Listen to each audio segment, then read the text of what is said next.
What is up, everyone? So today is a little late start to my video. So I actually took the morning and afternoon to myself and spent some time driving the 240 around, just enjoying the car. I haven't really street driven this car a lot this year because I was more worried about it just kind of being ready for the track, and it's been hot, like realistically, but now the weather is amazing. The car feels so freaking fast in this weather. Like, the fall is here and that's boost weather, and oh my god, it's insane. The car feels like it has 400 horsepower right now. It's ridiculous. It's super fun to drive. So didn't want to miss a video today because I keep missing videos for the dumbest reasons, and I don't want to miss another one. So we're gonna film some fun stuff around here today. So I just want to show you guys real quick. So DJ actually sold his Skyline. DJ needed a more practical daily driver, and so he sold it to one of our friends, and it is now wrapped green. So green isn't like my first choice of a car color, but you know what? It really shows off how clean this car actually was. HP Logic always imports the nicest cars. Now the paint was really bad on this car, but the body was immaculate. Like, there is not a single damn door ding on this car, and this is a 1990. I mean, look at this thing.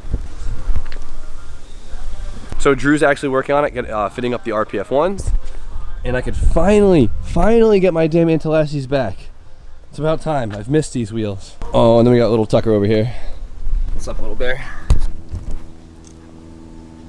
I was trying to figure out what the hell I could do today. I mean, there's a million things I could do, but nothing interesting. And I mean, everything else is just really money dependent. So today we're gonna work on the GTI. Finally, right? Finally. Jimmy, you need to get that thing together. You need to get rid of the set. I know, guys, I know. We're working on the GTI today, so I still don't have the parts for it, but it's okay.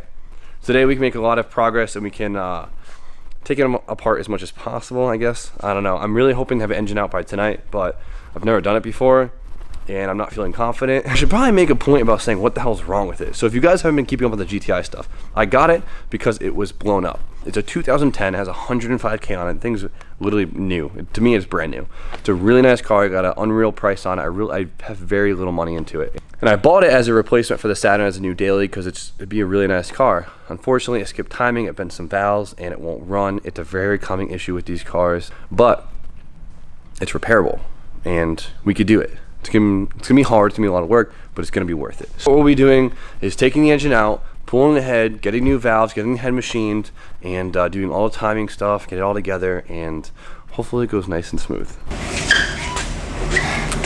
Sick.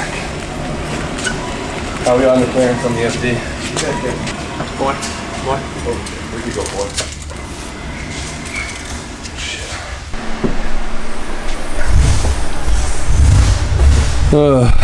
What did I get myself into? I really don't want to do this.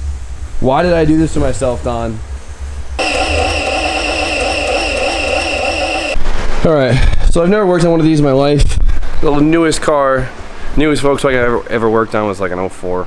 It's my GLI. My game plan is to do the annoying stuff underneath the car. So the downpipe, the axles, and whatever else is in the way underneath. But Volkswagen's weird and uses 12-point like Torx bits, so I have to go buy those. Ugh. I'm gonna go buy them. I'll see you guys soon. So this was a 12-point. You don't see these literally on anything other than maybe some head bolts and Volkswagens. This one's the easy side. It's super exposed, easy to get to. We're almost done. But of course, nothing can be easy out of Volkswagen. This side's gonna be fun. Oh, this side's gonna suck. I might as well just drop the control arm. Steffi. Hi, Lily. What do you think? It's up here. I know. There's a lot of work to do. What are you doing to it? Taking it apart. So I don't have to drop the arm. I actually found a good technique, and it's to kind of just go over the control arm and just do one at a damn time. Oh, you're so cute. Oh yeah. So the real annoying thing underneath is the downpipe. So I have to disconnect the downpipe at the turbo itself. And as long as those bolts aren't seized, it shouldn't be too bad. There's a bolt up there. I don't know how the hell I'm gonna get, but I'll worry about that when the time happens. First bolt, it's really rusty. Let's hope it comes loose. Oh, yes, it's coming loose. It's gonna be like 1/100th of a turn at a time. Probably just pull the whole damn axle because it's a pain in the ass, but I'm gonna be ignorant and try not to remove it. God, I need a torch. Yeah, that's crusty. This one's not. It's not a good day. If I strip that, I'm gonna cry. This is the last bolt. It has literally been forever. I'm so happy none of these are seized. Like, you have no idea. See the little stubby right there? That's my stubby ratchet, and I'm literally pushing it with this. It's working. Last bolt, Stuffy. Is it gonna fall on my face? No. Yeah, it's getting easy now. God, these things are so damn long. There we go. You got it? Volkswagen has like these like quick disconnect intercooler piping. I think it's pretty cool. I mean, if you wreck one, then you're kind of screwed. You just can't go get a coupler. True. But definitely makes life a lot easier when you're removing them. This is the turbo side intercooler piping, and my turbo might be a little blown. A little? Oh my god, dude. Oh my god. Well, I guess we'll add that to the list. But I'm trying to figure out the most efficient way to pull this, because on a lot of cars, you'll spend so much time taking a bunch of stuff apart and realize you didn't need to at all, and end up creating a lot of work for yourself. So I'm trying to be smart and just disconnect as little amount of things as possible. Work smarter, not harder. I'm dreading getting coolant everywhere, because when you pull an engine, coolant will continue to fall out of that engine for months. For a very long time. So we're gonna try and leave the AC pump connected to the chassis, so I'll disconnect all the, AC fluid, whatever you want to call it. Get this goddamn belt off. Ugh. There she goes. That's this idler pulley. Oh, this thing's fresh. Now the only thing I want to do is the power steering if it isn't electric. I don't know if it is or not. Alright, I'm pretty sure it's electric. No, actually there's no power steering pump. Now the last thing I have to do that really sucks is I have to drain all the coolant, and then we can start disconnecting everything up top. But I think I'm good down here, which is pretty sweet. Here, scrap this. Really? Yeah. Thanks. Appreciate it. Randy the scrapper. Hey, this is my battery, bitch. Oh. Trying to take a man's battery right now. You want to see me kick his fucking ass? Yeah. I need a cold air, Randall. Oh yeah. All the noises. Come on. You gotta like. Here we go. Alright. Oh boy. I don't know the most efficient way to pull this coolant hose, but I'm gonna try and not take a face full of G12 coolant. Alright. They're like quick disconnect at least. I don't know if I like that or not. Boy. Oh. Okay. We're gonna start slow. Look at the hood, it's like modded to like, Well, I can't tell. Does it look like G12 to you, Drew? This is gonna be a long time. Take a look. Coolant hoses disconnected. Heater hoses disconnected. Shifter linkage disconnected. I don't know what AC is disconnected. Now at this point, I think the only stuff connecting to the chassis is these big ass bulky engine mounts and the wiring. Now I was really hoping there was gonna be like a bulk connector. So like one giant connector that connected the engine harness to the chassis, and unfortunately Volkswagen's not cool enough to do that. I think Subaru and Mazda does that. It's really nice. So I'm gonna sit here and try not to break all these connectors and go from there. All right, so I have everything disconnected on top. I mean, for the most part. The engine harness on both sides wraps underneath the engine and through the intake manifold, so I might have to pull off the intake manifold literally just to get two connectors. So I'm going to raise the car back up and see what's underneath, disconnect that, and hopefully that's about it. We can do motor mounts and yank it out. So I 100% have to pull my intake. It definitely has to happen. So this is one big cluster of nonsense I'm going to try and figure out, and I don't know, wish me luck.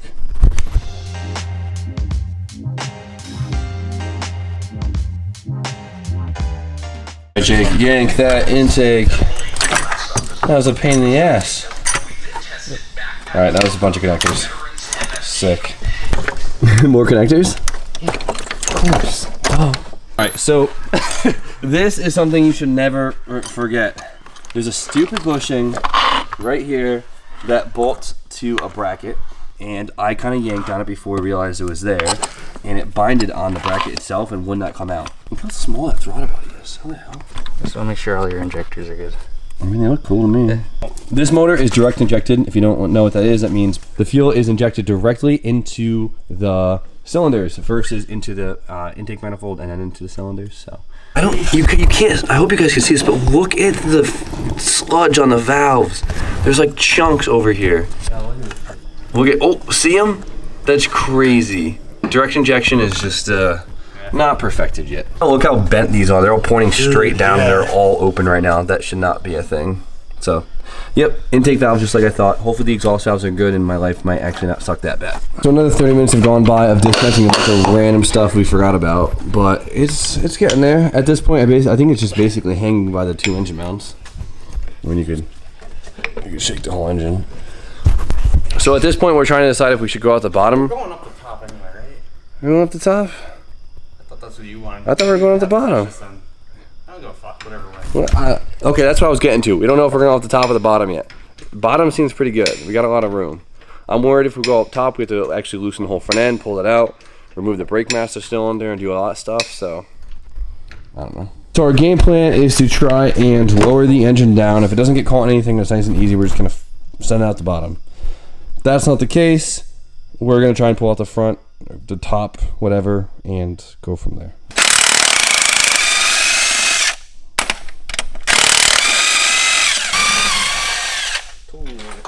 That's it. It's going to be so unbalanced. The problem is that the legs of the jack... I mean, if that side is going to give us issues because of the stupid condenser, compressor. Oh, there we go. If we go out this way. Yeah, it still is fun. Oh, that's my O2 sensor. This is what frustrated Jimmy looks like. I'm usually good about keeping my calm when it comes to cars, especially compared to like the average person. You don't give a shit with this. There we go. All right. Hey, just take sure there's other shit. We'll just keep dropping it. Yeah. No, I'm good with that. Oh, something else broke. Yeah. We should look. Yeah, it looks wonderful. Okay. It's pretty close. Yeah, it's getting there. If the axle was out, it would just fall out right now. The AC is, if the AC was off and the axle was off. The AC will be off if this goes up, or the car goes up a little bit. Okay. It just has to clear this housing. More? Yeah. Oh.